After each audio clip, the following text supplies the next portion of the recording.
வருகை தந்துள்ள அனைவருக்கும் என்னுடைய காலை வணக்கம். வந்தோடனே சிவா சார் சொன்னார், என்ன செல்வமணி வரார் வந்து முதல் பெஞ்சிலேருந்து கடைசி பெஞ்சுக்கு சொல்லிட்டாங்க முன்னால் அப்படின்னாங்க. வழக்கமாக வந்து ஏதாவது கேட்டேன் நான், ஐயா விஎன் சிதம்பரத்துக்கு அப்புறமா அதிகமாக நான் தான் இந்த கமலாதத்துக்கு வந்திருக்கேன். யூனியன் செக்ரட்டரி தலைவர். ஆனால் என்னென்னா நான் நினச்சேன், சரி சுதீஷ் சார் எப்படி லேட்டாக தான் வருவார், ஏன்னா அரசியலில் இருக்காங்க, அதனால மெதுவாக வரலாம், நாங்கள் இங்கே வந்து பெஞ்சு தேய்ச்சிட்டு இருக்க வேண்டியதாக இருக்குன்னா கொஞ்சம் லேட்டாக வந்தேன். ஆனால் அவர் வந்து பார்த்தா எல்லாருக்கும் முன்னாடி வந்திருக்காரு. வந்தோடனே கேட்டேன், என்னங்க நீங்கள் வந்துட்டீங்கன்னு. இது ஒன்றும் பண்ண முடியாது செல்வமணி, அவர் வந்து எங்கள் மாவட்ட செயலாளர், ஒரு மாவட்டமே போயிடுவான்னு. அந்த ரகசியம் எனக்கு தெரியாது. என்னன்னா திருமாவளவன் ஏதோ வந்து முன்னாடி விஜயகாந்த் சார் கதை சொல்லும்போது அந்த பழக்கத்தில் சுதீஷை கூப்பிட்டாருன்னு நினச்சேன் நான். சரி, அதனால எப்படி மெதுவாக வேலையை முடிச்சுட்டு வருவார் அப்படின்னு நினச்சேன். அதனால நான் என்னால் தாமதமாயிருந்தா தாமதத்துக்கு வருத்தம் தெரிவிச்சுக்கிறேன். உண்மையாகவே வந்து திருமாவளவன் வந்து பழகுவதற்கு மிகச்சிறந்த நண்பர், இனிய நண்பர். நல்ல எந்த விதமான வேலையாக இருந்தாலும் வந்து அந்த ஈகோ இல்லாமல் வந்து அடிமட்ட ஊழியின் மாதிரி இருந்து அந்த வேலையை வந்து, அது சங்கமாக இருந்தாலும் சரி, நண்பாக இருந்தாலும் சரி, சினிமாவாக இருந்தாலும் அந்த அடிமட்டத்திலேருந்து அவர் அந்த வேலையை செய்வார். எந்த விதமான ஈகோவும் இல்லாமல்.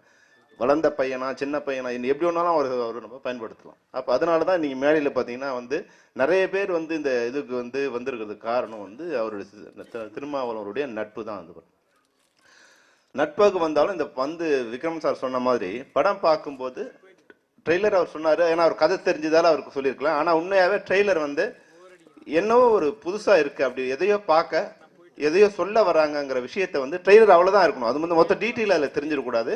என்னை பொறுத்த வரைக்கும் அந்த ட்ரெய்லர் வந்து எதையோ சொல்ல வர மாதிரி இருந்தது. ஒளிப்பதிவு, இசையமைப்பாளர், புதிய இசையமைப்பாளர், மிக சிறப்பான இசையமைச்சிருக்கீங்க, உங்களுக்கு வந்து வாழ்த்துக்கள்.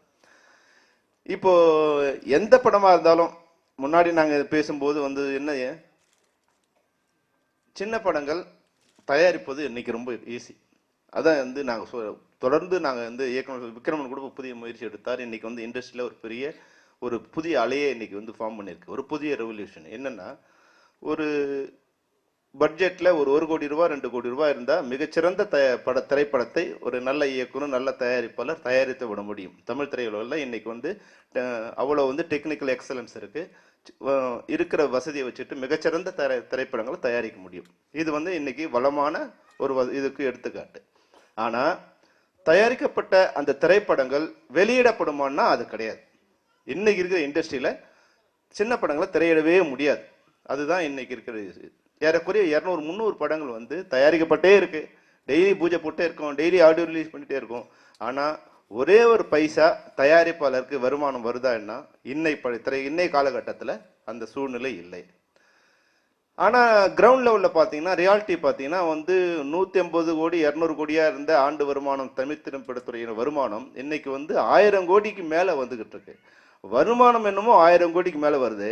ஆனா அதை எடுக்கிற திரைப்படங்களுக்கு உள்ள தயாரிப்பாளர்களுக்கு அந்த வருமானம் வருதான்னா வந்து சேரல. அப்ப புதிய புதிய தயாரிப்பாளர்கள் புதிய புதிய கனவுகளோட அப்படியே எங்க மாதிரி திருமாவளவன் மாதிரி இருக்க இயக்குநர்கள் தேடி போய் கொண்டு புதிய தயாரிப்பாளர்களை இந்த துறை கொண்டு வராங்க. அவங்கெல்லாம் வாழ்ந்தாதான் திரைப்படத்துறை நன்றா இருக்கும்.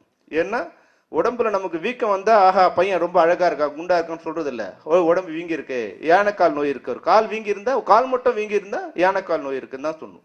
அப்போ உடலே அழகா இருந்தா, கட்டுமஸ்தா இருந்தாதான் அந்த வாலிபமா இருக்காரு, இல்லை வந்து ஸ்ட்ரென்த்தா இருக்கான்னு அர்த்தம். அப்போ இண்டஸ்ட்ரியில ஒரு பார்ட் மட்டும் நல்லா இருக்குன்னா அந்த இண்டஸ்ட்ரி வந்து வளமான இண்டஸ்ட்ரி ஆக முடியாது. எல்லாரும் நலமா இருந்தாதான் அந்த இண்டஸ்ட்ரி நலமா இருக்க முடியும். அதுக்கான முயற்சியை தான் நாங்கள் முதல்ல ஏற்கனவே சொல்லும் போது கூட சிவா சார் சொன்னார், இதே மேடையில் இருக்கும்போது நம்ம சொன்னோம். ஆனால் இன்னைக்கு எல்லாரையும் வந்து ஒருங்கிணைச்சு இந்த பெரியவங்களும் வாழணும் சிறியவங்களும் வாழணுங்கிற ஒரு நிலையே ஏறக்குறைய ஒரு 60-70% வந்து அந்த முயற்சிக்கான வெற்றி கிடைச்சிருக்கு. ஒரு புதிய அணி ஃபார்ம் பண்ணியிருக்கோம். அதில் வந்து எந்த விதமான எதிர்பார்ப்பும் இல்லாமல், வெட்டினவங்க தோற்றவங்க எதுவுமே இல்லாமல் திரைப்படத்துறையை ஒன்று சேர்க்கிற ஒரு முயற்சியில் இறங்கியிருக்கோம். அது இந்த மாதத்துக்குள்ளே முடிச்சு 2014 தமிழ் திரைப்படத்துறையின் ஒரு வளமான ஆண்டாக அமையக்கூடிய நம்பிக்கை எங்கள் எல்லாருக்கும் இருக்கு.